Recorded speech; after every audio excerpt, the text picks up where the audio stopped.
For many of us, it's a huge accomplishment just to get outside our comfort zone and visit someplace new.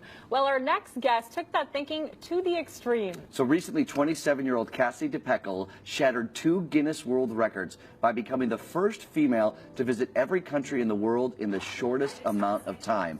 Her journey took her to get this 196 countries, that's all of them, over the span of 18 months. Wow. So Cassie joins us now via Skype. You're out in Connecticut. Good morning, Cassie. Hello. Morning. Thanks for having me. Appreciate it. It's a fascinating story. So you have this record. You visited all these places. Where the heck did you get this idea to do this? It came up kind of in high school. I wanted to travel to every country in the world, but the idea didn't really come to fruition until my mid-20s. I kind of had a quarter-life crisis. I think that exists. Oh, yeah. What am I doing? My career? Where am I going? So I was like, I have to actually make this happen. And that's where I thought, okay, I'll go to every country and I'll do so for a purpose and I'll try and change the world. And that's how it kind of came about. And obviously travel costs a lot of money, but you funded it in a really unique way. Tell us about that. Yeah, so I don't think people realize the amount of work that went into it. I talk about sponsors, I talk about independent investors, but in that year and a half before I took off, I had to save up. I saved about $10,000 for my 2 babysitting jobs. I was working like 85 hours a week, overnights, but just so that I could kind of save up that first bit to just get me going. But in that time, I also reached out to CEOs and companies and network to try and find the funding through sponsorship and through independent investors to fund the remainder of the trip. And 8 months in, I completely ran out of what I'd saved so far and what I'd made so far. And so I had to kind of go back home and regroup and figure, okay, I'm going to have to focus on financing this throughout, like every single day. I'm going to have to continue to reach out to companies for sponsorship. So it was no easy feat. It was definitely really challenging, but worth it. And quickly, what was the grand total of how much it was?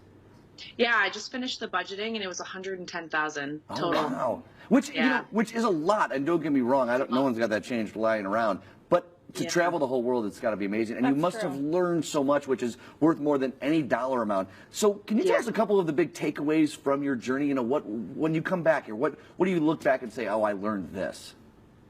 I think this is something where it kind of could sound cheesy, but one thing I realized is, I went into this expedition feeling kind of maybe a little bit selfish and not like I was able to help the world, and I didn't really understand humanity fully. But after traveling to so many countries and connecting with so many people and being in situations where I've been completely stuck having to depend on locals, I truly realized that we all have the same basic needs. Everyone around the world, women, we have families, we want a hot meal on our plate, we want to have a roof over our head, we just want these basic necessities.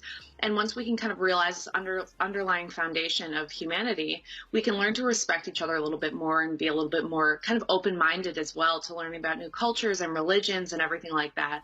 So that's kind of my major takeaway, I'd say, is I'm a little bit more open-minded and respectful of people to learn their story as well. It's really important because then you can learn so much about humanity and just the different types of people that are so amazing from around the world. That is one of the best things about travel, is realizing that we're more similar than we are different. But was there a place that maybe took you a little bit by surprise? There was Pakistan, I think, most recently. There have been a lot of situations that I've been in and countries that have proven to be really surprising, but most recently it was definitely Pakistan. I like to talk about Pakistan because it kind of has this certain image in the media.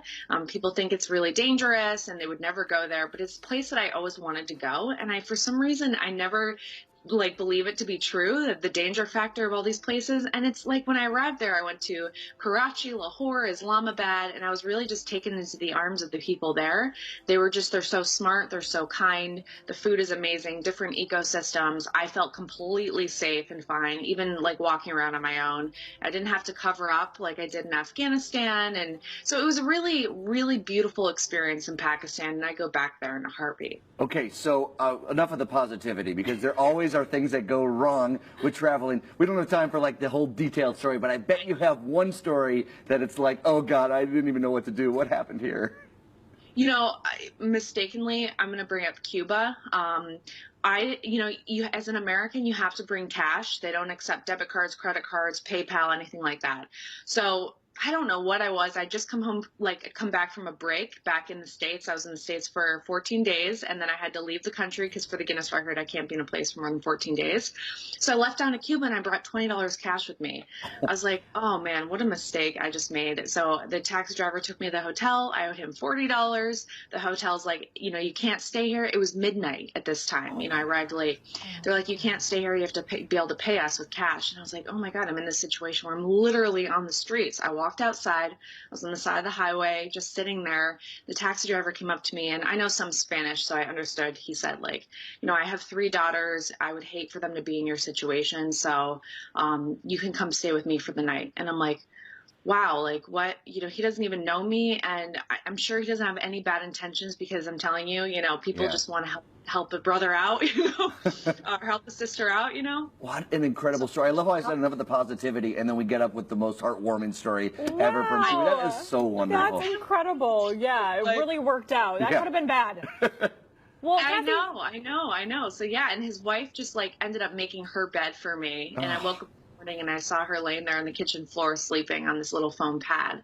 It was a very, poor household, and I just couldn't believe it. But it was a mistake, a huge mistake, because if it wasn't for this like act of kindness from a stranger, I mean, it's true. It's like I would have just completely had to walk 12 hours back to the airport. I would have been probably in a really bad situation, Wow. So now we know if we're traveling to Cuba, bring cash, and the people are really nice.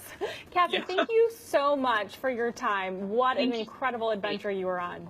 I really appreciate it. Thanks for having me. Well, to keep up with Cassie, check out her website, CassieDepecol.com. And those photos and those videos were incredible. Yeah. And the stories are even better.